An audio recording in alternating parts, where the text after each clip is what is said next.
গত ১৫ বছর ধরে ভারতকে মনে রাখার মতো যা যা দেওয়া হয়েছে, আসুন দেখে নেই সেই তালিকা।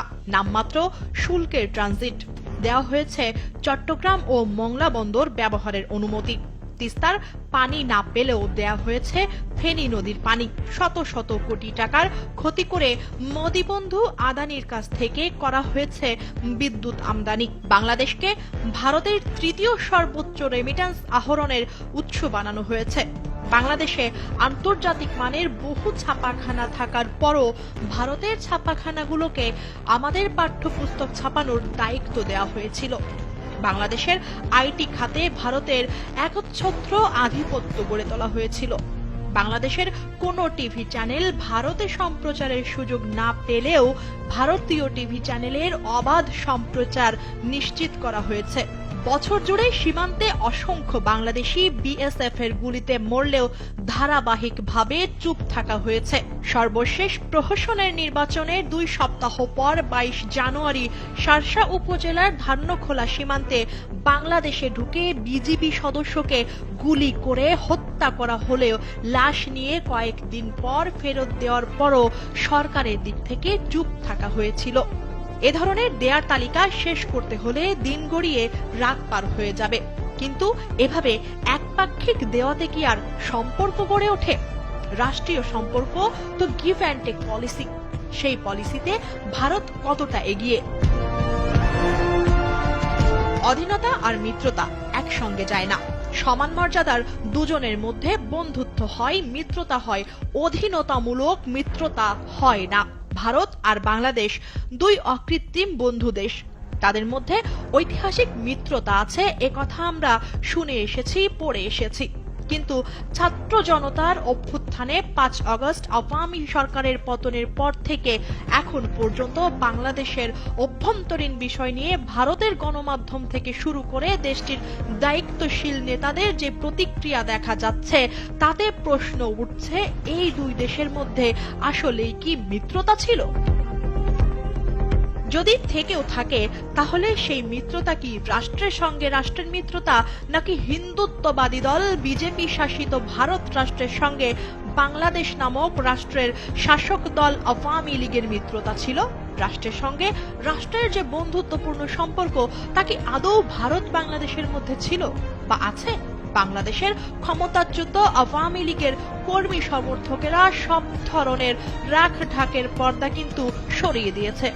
ভারতে বিজেপি সরকার তো বটেই, পশ্চিমবঙ্গের ক্ষমতাসীন তৃণমূল কংগ্রেস নেত্রী মমতা বন্দ্যোপাধ্যায় সহ দেশটির বিজেপি বিরোধী নেতারাও বুঝিয়ে দিয়েছেন, তারা অধীনতামূলক মিত্রতা নীতির নিরিখেই বাংলাদেশকে দেখেন। ভিয়েনা কনভেনশনের 22 নম্বর ধারা লঙ্ঘন করে আগরতলায় বাংলাদেশের উপ হাই কমিশনে হামলা চালিয়েছে হিন্দুত্ববাদী সংগঠন হিন্দু সংঘর্ষ সমিতি। মুম্বাইয়ে বাংলাদেশের উপ হাই কমিশনের কাছাকাছি বিশ্ব হিন্দু পরিষদের আয়োজন কয়েকশো লোক বিক্ষোভ করেছেন। বাংলাদেশিদের ত্রিপুরা রাজ্যের কোনো হোটেলে থাকতে দেওয়া হবে না বলে ঘোষণা দিয়েছে all Tripura hotel and restaurants owner association. অথচ আওয়ামী লীগ যতদিন ক্ষমতায় ছিল, ততদিন দলটির নেতাদের ভাষ্য শুনে বিশ্বাস করে এসেছি এবং এখনো এটাই বিশ্বাস করতে চাই, ভারত আমাদের অকৃত্রিম বন্ধু। 2019 24 মে সে সময়কার পররাষ্ট্রমন্ত্রী আব্দুল মোমেন বিবিসিকে বলেছিলেন, বন্ধুত্ব থাকলে বন্ধু কখনো অপর বন্ধুর অনিষ্ট করে না।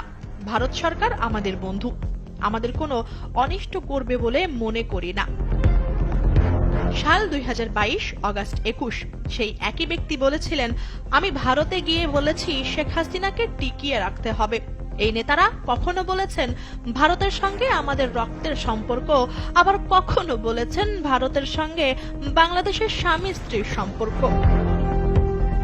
2018 সালের মে মাসে সে সময়কার প্রধানমন্ত্রী শেখ হাসিনা বলেছিলেন, আমরা ভারতকে যেটা দিয়েছি তারা তা সারা জীবন মনে রাখবে।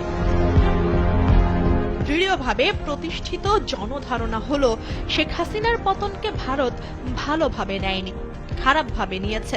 কিন্তু সেই খারাপভাবে নেওয়ার মাত্রা যে কতখানি গভীর তা প্রতিনিয়ত স্পষ্ট হচ্ছে। শেখ হাসিনাকে দিল্লি আশ্রয় দেওয়ার মধ্য দিয়ে জানিয়ে দিয়েছে শেখ হাসিনা দিল্লির মিত্র। এরপর তারা বাংলাদেশিদের ভিসা বন্ধ করার মধ্য দিয়ে গোস্বা প্রকাশ করেছে। এরপর আমদানি রপ্তানি সীমিত করেছে। তারপর সংখ্যালঘু ইস্যুতে একের পর এক উদ্বেগ, উৎকণ্ঠা, ক্ষোভ ইত্যাদি তো প্রকাশ করেই যাচ্ছে। কিন্তু দক্ষিণ এশিয়ার মুরব্বী হিসেবে ভারতকে বুঝতে হবে, বাংলাদেশের শেখ হাসিনার পুনঃপ্রতিষ্ঠার ক্ষীণতম সম্ভাবনাও নেই।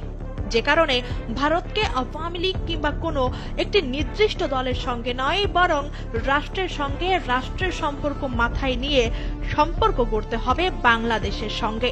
অন্তর্বর্তী সরকারের আইন উপদেষ্টা অধ্যাপক আসিফ নজরুল যথার্থই বলেছেন, ভারতকে বুঝতে হবে এটা শেখ হাসিনার বাংলাদেশ নয়।